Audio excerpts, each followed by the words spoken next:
Muy buenos días, buenas tardes, buenas noches a la hora que nos estén viendo. Mi nombre es Angie Sofía y somos estudiantes de Comunicación Social de la Pontificia Universidad Javeriana, que el día de hoy en el papel de Booktubers les vamos a presentar una reseña analítica acerca del libro Hipermediaciones, elementos para una teoría de la comunicación digital e interactiva, de Carlos Alberto Scolari. Vamos a hablar de la introducción y del capítulo 2, 3 y 4. Vamos a empezar por lo básico del libro. Mi compañera Valentina les va a hablar un poco acerca del autor. Carlos Alberto Scolari, el autor de este libro, es un investigador y experto en comunicación y medios digitales, nacido en 1963 en Rosario, Argentina. También Scolari ha sido profesor invitado, conferencista y organizador de talleres en universidades de 10 países diferentes. Sus contribuciones científicas más destacadas han sido en los campos de la semiótica de interfaces y procesos de interacción. En los últimos años ha retomado el estudio del discurso televisivo y las narrativas transmedia en el contexto teórico de la ecología de los medios. Ahora hablemos de los objetivos. De forma general, este libro busca realizar un estudio acerca de la relación de las masas, los medios y la sociedad. En cuanto a objetivos específicos, encontramos 3. Primero, entender cómo los factores mencionados en el objetivo general se desarrollan en una sociedad mediática donde la comunicación juega un papel sumamente importante. 2. Demostrar cómo gracias a la evolución de la sociedad como industria nacen nuevos conceptos, como el interaccionismo, las industrias culturales y las hipermediaciones. Finalmente, el libro busca conceptualizar cómo debido a la nueva posmodernidad mediadas por las tecnologías, nace una nueva comunicación digital que junto a las masas logran impactar en la sociedad. Como tercer punto, mis compañeras Silvana y Valeria van a hacer un análisis acerca de la temporalidad que aborda el libro.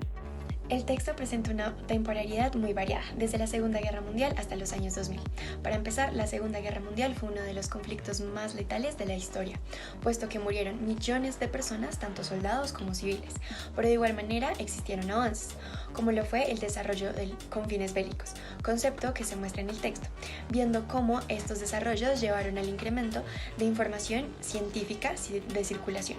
De igual manera, en relación a la televisión y su difusión masiva, se cambió la concepción en la que la comunicación era estudiada en los espacios académicos. En el contexto del texto, la década de los 60 es mencionada, para referirse a la época en la que la televisión se consolidó como un medio de comunicación de masas en Estados Unidos y gradualmente en todo el mundo, lo cual condicionaría la forma en la que se difundirá la información y se creará la opinión, además de las formas de representación de las contraculturas en el resto del siglo XX. En el contexto de la lectura, la década de 1970 es referenciada múltiples veces, pues demuestra que la necesidad de construir nuevos modelos teóricos en el mundo de la comunicación era anterior a la llegada del Internet y de la era digital, haciendo énfasis en teorías como la Escuela de Palo Alto, donde proponían abandonar los esquemas lineales para favorecer un modelo orquestral de la comunicación, los estudios culturales británicos, con su reivindicación de las tácticas de resistencia de los receptores, y las corrientes latinoamericanas, que daban el salto de los medios a las mediaciones, para descubrir la trama donde lo masivo se enredaba con lo popular. En el capítulo 4 se habla de un fenómeno llamado el uso emancipador de los medios, donde, según lo entendía el autor Enzensberger, la comunicación dio un vuelco a favor del socialismo, apreciando la descentralización, el feedback, la interacción, las producciones colectivas y la autogestión. Como lo menciona un artículo de National Geographic, los años 80 es una época de decisiones, descubrimientos e invenciones que cambiaron el futuro más allá de lo que sus propios protagonistas podrían llegar a pensar. Esto se ve en el texto, pues Scolari retoma los años 80 para hablar de los cibermedios, los cuales surgieron gracias a los teletextos creados en esta época. De igual manera, la anotada década es mencionada para hacer referencia al momento en particular en el cual los académicos se percataron de que los viejos modelos de las teorías de comunicación de masas se estaban volviendo inservibles debido al cambio en las dinámicas, por lo cual se requiere de nuevos paradigmas basados en una nueva terminología intelectual que presenten los contenidos en diferentes soportes y lenguajes, más interacción entre los usuarios y la información, una creciente desmasificación de los medios y las experiencias comunicativas. Además, 1989 se establece como el capítulo 4 como la fecha de la aparición del Internet. El posmodernismo es un movimiento cultural, artístico y filosófico que rompe con las características del modernismo, estableciendo como nuevas formas de comportamiento el consumismo y el individualismo. En el contexto de la lectura, el posmodernismo es mencionado para referenciar los procesos de crítica cultural actual basados en el rechazo al formalismo presente en el postestructuralismo y su acercamiento a los estudios culturales, el feminismo y el posmodernismo, lo cual ha condicionado la interpretación de los nuevos medios digitales a partir de la concepción de que no todos son productos hegemónicos o masivos, por lo que se debe ampliar el rango de posibilidades descriptivas empleadas. Los 90 son mencionados debido a que hacen referencia al cambio de actitud que asumieron los investigadores de la comunicación frente a la difusión de los nuevos medios, los cuales se identificaban en dos posiciones antagónicas pero complementarias: la continuidad crítica frente a la discontinuidad acrítica, que caracteriza a los nuevos medios como una revolución que marca una discontinuidad con el pasado, y la oposición ante un enfoque crítico, que considera a los nuevos medios simplemente como una fase de la evolución de un ecosistema comunicacional. Por otro lado, en el capítulo 4 se menciona cómo en la década de los 90 se hablaba del hipertexto, es decir, un ajuste de cuentas entre el autor y el lector. Y también el concepto de la masa crítica comienza a ser utilizado en el Internet. Finalmente, en el contexto de la lectura, la década de los 2000 es mencionada, debido a que marca un momento en el que se generan nuevas teorías de la comunicación y explicaciones de su funcionamiento, tomando en cuenta las ciberculturas y el efecto de la realidad virtual en la cotidianidad.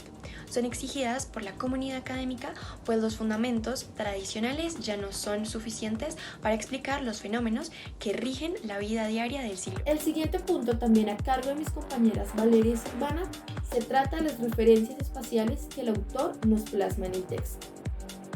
El texto hace una referencia directa a los espacios interactivos de la web y del Internet para abarcar el punto de cómo la comunicación está evolucionando del monolito de la difusión masiva por la televisión que se acostumbraba a emplear en el siglo XX. Por otra parte, el autor también hace una referencia indirecta a los espacios académicos y eruditos en los que se discutían y definían las teorías de comunicaciones en el mismo siglo, probablemente refiriéndose a diferentes universidades y programas de estudios intelectuales de Norteamérica y Europa para describir los fenómenos sociales que tomaban lugar en esos momentos. También es relevante destacar las referencias que hace el autor a los Estados Unidos, particularmente al estado de California, al describir los procesos de cambios en la estructuración y entendimiento de la interacción comunicativa en los espacios ciberculturales en la segunda mitad del siglo XX, en la que múltiples individuos de diferentes grupos, ya sean hippies, fanáticos de la literatura cyberpunk, entusiastas de la tecnología y la inteligencia artificial, y los partidistas del New Economy, se congregaron y formaron una concepción nueva del estilo de vida marcado por la interactividad y conectividad entre comunidades por medio de herramientas y lugares digitales, creando así una nueva cultura popular más accesible y universal. Es entendible que el autor realice dichas conexiones entre los cambios de la concepción de la comunicación con el estado particular de California, debido a que es una zona conocida, particularmente el área de Palo Alto y San Francisco, por sus exponenciales niveles de desarrollo tecnológico, lo cual tendría un impacto considerable en las percepciones y culturas de las comunidades locales. Una vez entendidas las referencias espaciales, les vamos a presentar 5 fuentes claves para el desarrollo del texto. Para empezar, la integración de los postulados de Marshall McLuhan son definitivamente necesarios en el escrito, debido al hecho de que describen y sostienen de forma rigurosa cómo las tendencias de la comunicación y el consumo pasaron de todo el mundo físico dominado por las enormes corporaciones y los medios de comunicación masivos distribuidos por canales clásicos a las realidades digitales que les permiten a las masas una mayor interactividad e independencia con relación al emisor de los mensajes, tanto que los propios usuarios se convierten en el mismo. Otra fuente importante para el texto es el señor Marshall, quien, acorde a su estudio New Media Culture en 2004, reafirma la importancia de que sea la interactividad la que define los medios digitales. También resalta la importancia de una participación activa del espectador, para así poder generar una relación transformativa entre el usuario y el medio. Asimismo, afirma que los sistemas de comunicación y las interconexiones son capaces de modificar o controlar las culturas. Por otra parte, los aportes de David Silver son indispensables para la explicación del desarrollo de las denominadas ciberculturas en los espacios digitales, pues es a partir de las descripciones y análisis el autor puede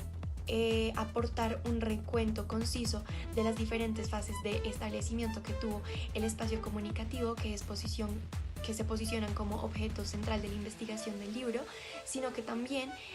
logra identificar diferentes características fundamentales del espacio que resultaban invaluables para el entendimiento posterior de su funcionamiento y sistema de mediatización entre los usuarios, principalmente con respecto a la falta de regulaciones que dichos portales presentaron desde un principio, generando una dinámica de desbalance de poder entre los diferentes usuarios. El señor Negroponte, en base en su estudio en 1995 del mundo digital, resalta la importancia de las implicaciones económicas, sociales y políticas de las nuevas tecnologías.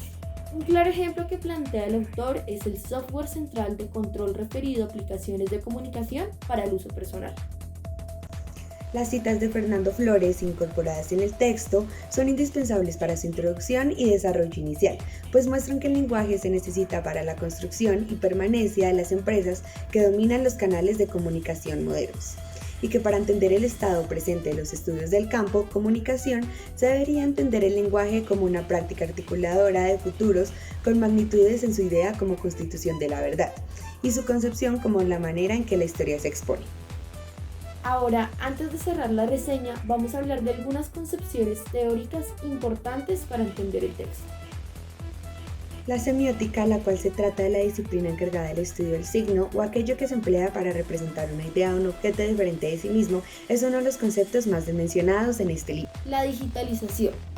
es un fenómeno consecuencia de la evolución de la sociedad, la nueva modernidad, la posmodernidad y la evolución de las tecnologías, donde por ejemplo las prácticas culturales y las prácticas de comunicación migran al formato digital y se masifican por el mismo. Otro concepto importante es el superlenguaje, lo que significa ir más allá de la oralidad y el texto impreso para ubicarse en el cruce entre el multimedia y el dialogismo colectivo que permite la red digital. La interactividad es un concepto ampliamente utilizado en las ciencias de la comunicación e informática y se refiere a la cualidad de realizar expresiones extensivas entre dos o más personas. Esto con el fin de llevar a cabo una serie de intercambios comunicacionales implicando la relación entre el último y los mensajes anteriores. El hipertexto le permite al lector tener más libertad con el texto. En Internet esto se encuentra a través de vínculos que se incorporan por el autor o por el lector más adelante. Ya para cerrar esta reseña analítica, mi compañera Vale les va a exponer nuestra opinión acerca del texto. Bueno chicos, este libro nos gustó bastante y me encantaría recomendárselo a todos, no solo por las intervenciones de Carlos Scolari, sino también por las diferentes perspectivas que nos arroja sobre el tema, ligado al gran contexto histórico que nos brinda para poder comprenderlo más. Y es que para nosotras como estudiantes se nos hace valioso el poder conocer el pensamiento de múltiples autores en un tema, ya que el aprendizaje suele llegar a ser más amplio y más completo. Eso fue todo por hoy, esperamos que esta reseña analítica les haya gustado y muchísimas gracias por su atención.